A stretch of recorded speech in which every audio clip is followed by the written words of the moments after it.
Praise the Lord. கர்த்தருக்கு ஸ்தோத்திரம். இன்றைய வசனம்,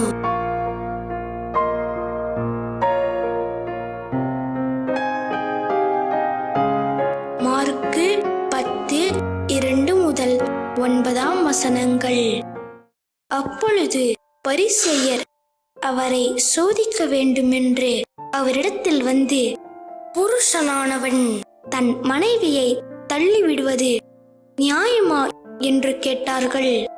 அவர் பிரதித்திரமாக, மோசே உங்களுக்கு கட்டளையிட்டிருக்கிறது என்ன என்று கேட்டார்.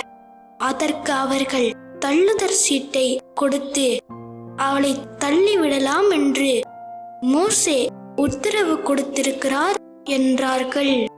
இயேசு அவர்களுக்கு பிரதித்திரமாக, உங்கள் இருதய கடினத்து நிமித்தம் இந்த கட்டளையை உங்களுக்கு எழுதி கொடுத்தான். ஆகிலும் ஆதியிலே மனுஷரை சிருஷ்டித்த தேவன் அவர்களை ஆணும் பெண்ணுமாக உண்டாக்கினார்.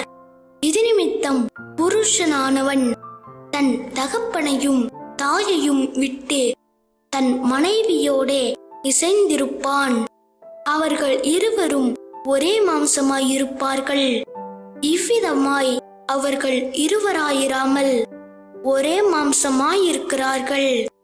ஆகையால் தேவன் இணைத்ததை மனுஷன் பிரிக்காதிருக்க கடவன் என்றார்.